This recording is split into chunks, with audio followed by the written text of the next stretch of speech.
Hello everyone, I am Tacet, and it is of course the first Friday of the month, which means new Gems of War Mythic. So we will be going over in this video the Pan Mythic, doing a key opening, going and messing around with a couple teams, and kind of just first impressions of the Mythic.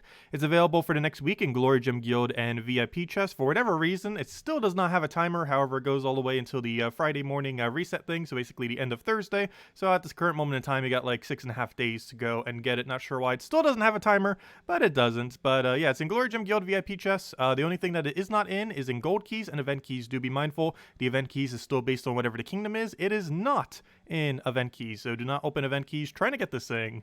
But anyways, let's go and just show what the trip can do. Apparently tribute is ready, so we'll grab that as well.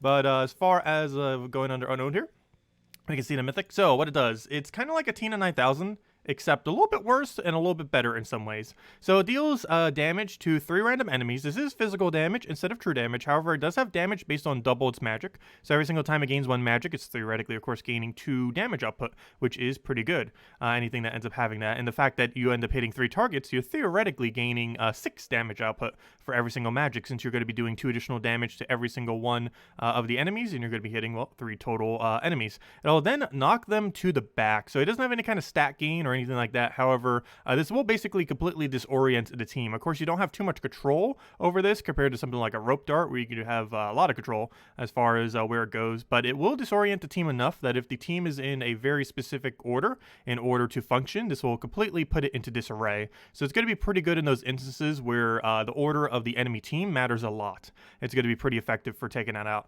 He does have 2 different ways of starting with half mana, which is pretty solid. He's a pretty standard 24 mana cost Mythic, like almost all of them are. I feel like 80-something% of them or something are, but that's pretty standard. However, he counts as Wildfolk and a Beast. Generally, you're going to be giving him half mana start off a Wildfolk due to what his final perk is. However, you do have the option of 50% starting him as well off of the Beast. I don't feel like this is going to be used as much, however, it is an option. And of course, you could go neither and just start it with 20% if you so choose. However, starting with 50% off of King Salinas is generally going to be the way to go for all Wildfolk gaining that 50% start. As far as his perks, he has 2 pretty noteworthy ones, of course. That is Impervious, which is, of course, good on anything, is having all those immunities, and of course his final perk. A little bit underwhelming compared to some stat gains in the game. However, it can still be effective. It gives all Wildfolk allies 1 life and magic when matching 4 or more gems. So basically every single extra turn you do on the board, all Wildfolk will end up gaining a life and a magic every single time.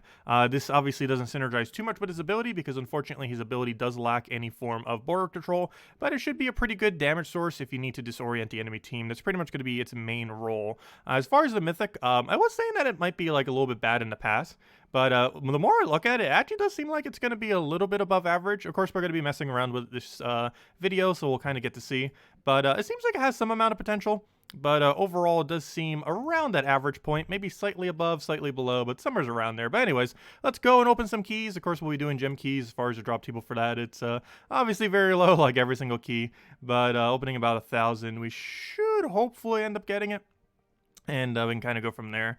But anyways, let's keep doing it 50 at a time. You don't normally want to do it 100 at a time because you might end up wasting resources. Ooh, Tesla and a bunch of dragon. Tesla's so ridiculously good, especially if you can get a 50% human start on her.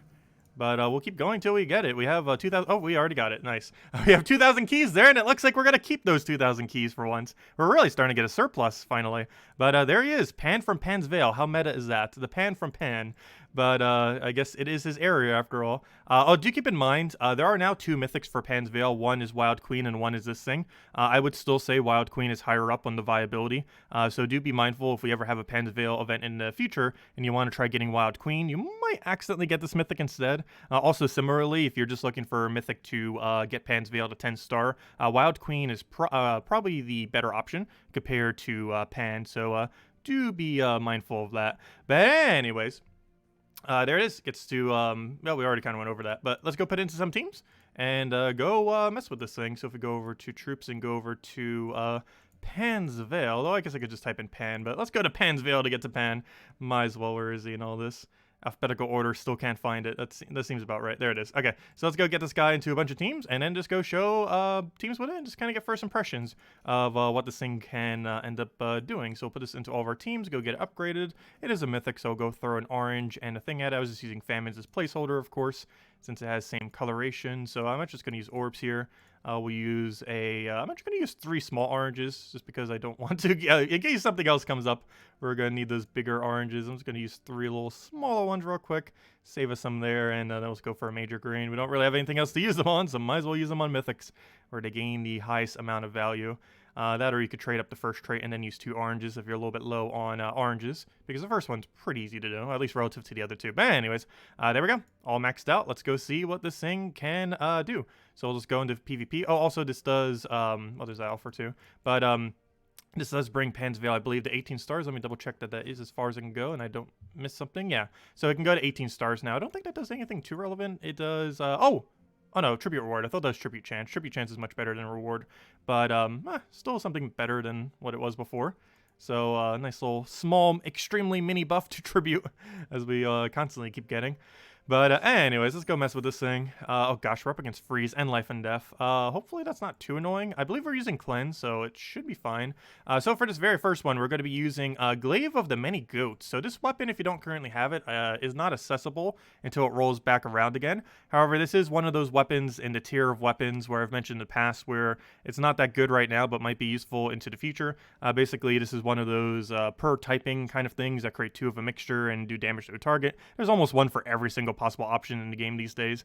These are kind of weapons that at a given time they might be kind of average or below average, but as more troops come in for the typing, they might become more viable, and this is one of those instances. Of course, it's boost based on Wildfolk and ends up doing a bunch of green and yellow, and generally when you're using teams like this, you're going to be using primarily almost entirely Wildfolk teams. One thing to mention is that the Bard Hero class not only counts from Pan's Veil, but it also counts as a Wildfolk as well, so you can use all the benefits here. One of the pretty noteworthy things is that it gives even more stats to all allies. It gives all yellow allies 1 to all stats every single turn, so even if you're not extra turn spamming, you're still going to be able to gain a bunch of value. One other thing to mention is that Queen Beatrix, one of the better troops in the game, particularly with its Cleanse, which we'll be using quite a bit for the Freeze and maybe Death Mark on this battle, is a Wildfolk, so you can half mana start it with this team. Unfortunately, it is not a yellow though, so you're not going to be gaining extra stats, and you can't use it into like a pure yellow kind of build with it. And of course, King Salinas, as I was mentioning before, main gimmick with him is all Wildfolk start with 50% mana, and obviously if you're using this thing, you're most likely going to be starting it or doing it with a King Salinas, more often than not, kind of just to get that synergy in there. But anyways, let's go see what this thing can do, and go from there. We're running it with a +2 green, +1 brown, -1 red banner, and apparently we got new mail. But anyways, let's go and probably start with Beatrix or their weapon. Really just depends which way we want to go right off the bat. I think I'm going to try for Sky Red, so I'll take the green. Try for the Sky Red. Oh, I probably should have paid attention to the convert. Oh, no. Oh, good. One other funny thing. I kind of forgot King Salinas had it too.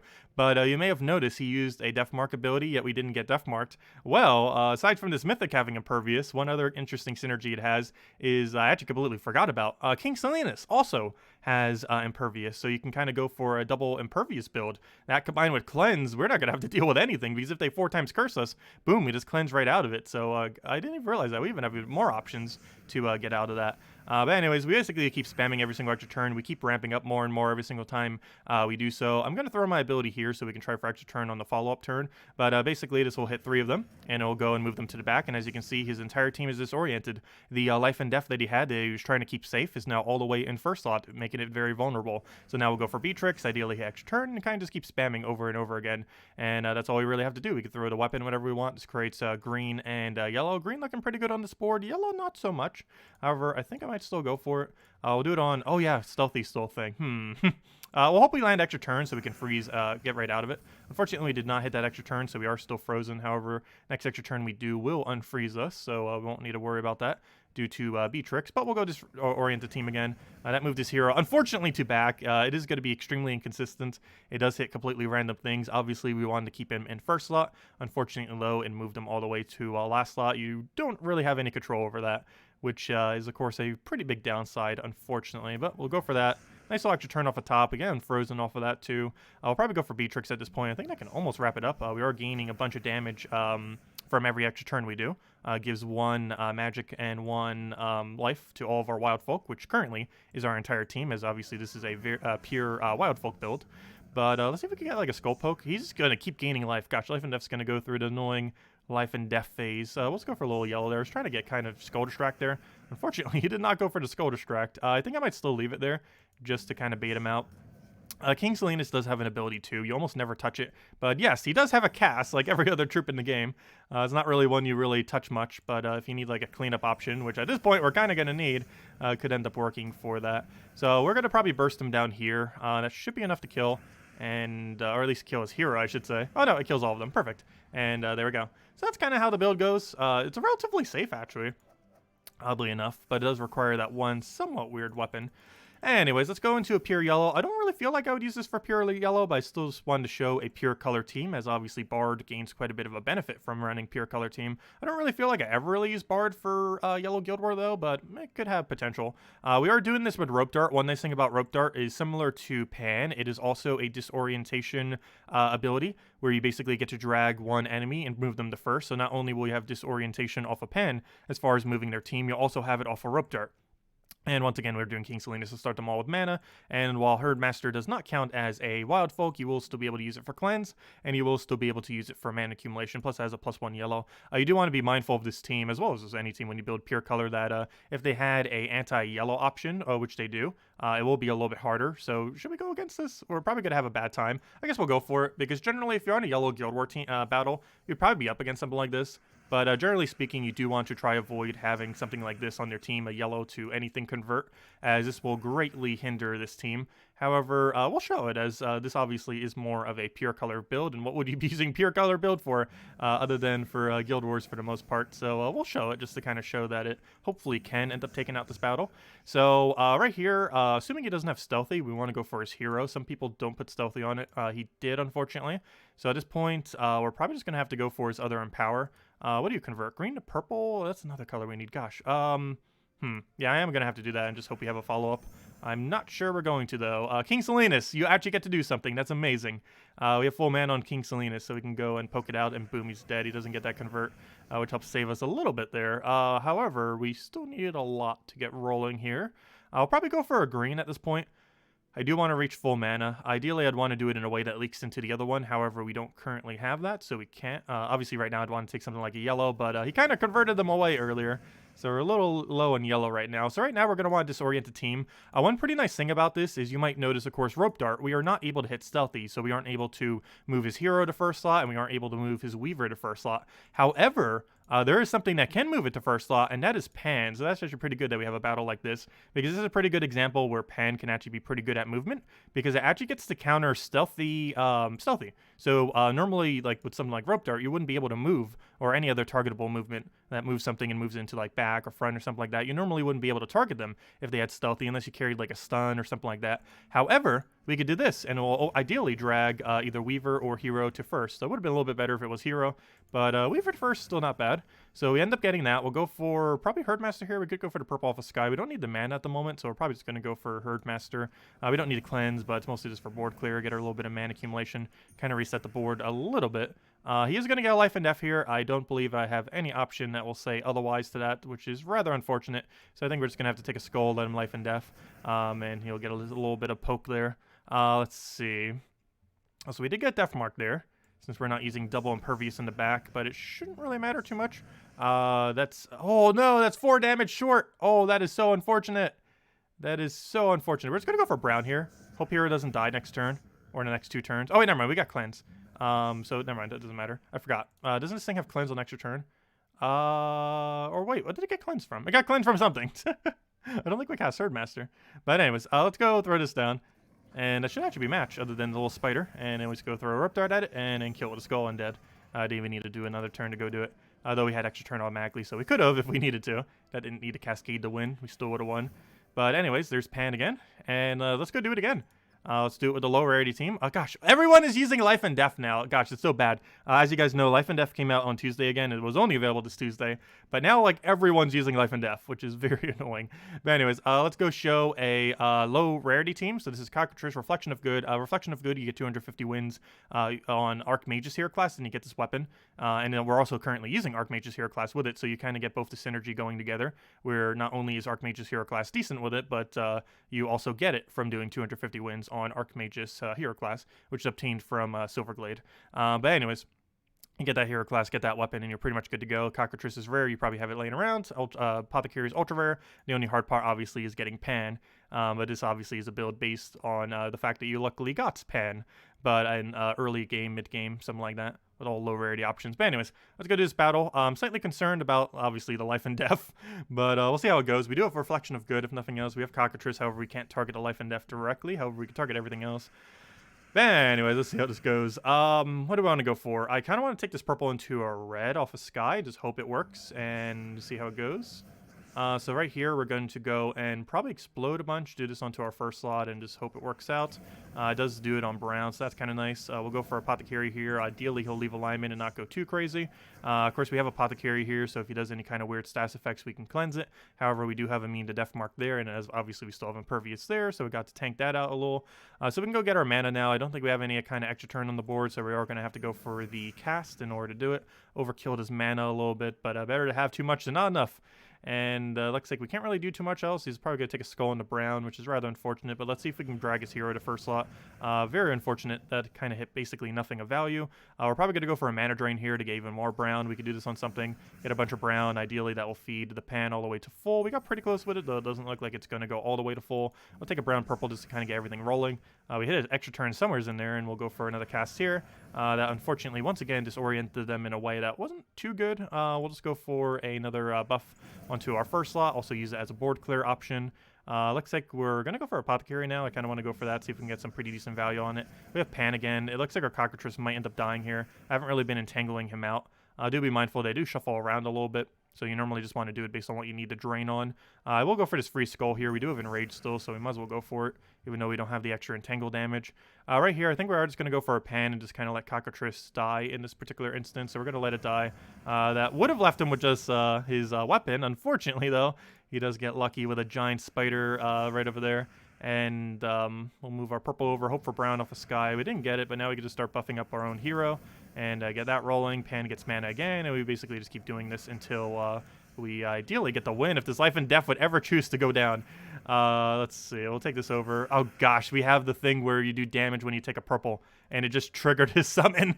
Oh no, we might actually lose, just from the sake that he will just keep summoning. That is one bad thing about this, in a sense, is that it is 3 separate instances of damage whenever Pan does his thing. So trying to kill life and death with this can be problematic at times, like now. But hopefully we break through. I don't know what we'd go for here. I guess we'll go for this and just hope he doesn't get summoned. And I think this is finally the final hit. Even if he summons a giant spider, I believe we have enough damage output that he dies here. So we get all of our brown. We cast that. And as you can see, even after the summon, it was able to clean it up. So he was able to get a summon there. And the similar to how these fixed Tina 9000, all future troops also had this fix. And it retroactively targets whatever the resummon is. So as you saw there, we killed his hero and technically won the battle. However, he got a summon, which means we didn't win the battle. And then the 2 other hits retroactively made sure to retarget the giant spider. So kind of pretty good. Tina 9000 had that same fix like 2 years ago, and luckily now all troops that have a similar effect also have that same effect, which is pretty nice when they ended up doing that to the game. So, yeah, overall, Pan's Veil probably a bit better than I initially anticipated it to be. It's probably a good utility pick to pick up. If nothing else, it is an extremely good stealthy counter, I feel like is its main gimmick overall. If you need to counter something that has stealthy or multiple stealthies and they're trying to keep very safe in the back, and you need an option to try to drag them forward that also is a pretty decent damage source, that feels like this thing's entire role. It seems particularly good in against life and death in general, as not only does this have stealthy, so it gets to counter that, it gets to have the multi-hit, which can kind of clean it up a little bit. Unfortunately, it does give it more summons, but it also has that impervious, so you don't need to worry about death mark if you put it into your 3rd and 4th slot. Marked often enough, I feel like it's a 3rd slot option. However, anywheres in the back 2 do seem pretty solid for it. But anyways, that is the new Pan Mythic. So is it worth going for? Possibly. Wild Queen, I would still say, is the better Mythic from the Kingdom. So if you're only looking one for a Kingdom upgrade, you might want to go down the Wild Queen route. But if you're just looking for something to get in the key drop table, it is available for the next week. And yeah, it's not a bad option. It's basically under the utility purpose. It's not something you would use against like literally every battle that you would ever go up against, but it's a great utility for, if nothing else, anti-stealthy. I feel like it's the main role that you would bring it out for. But overall, definitely a bit better than I was initially anticipating. You can synergize it with Beatrix. Obviously, you normally want to synergize it with King Salinas. You got Bard hero class, which, while not the best hero class in the game, is not a horrible one.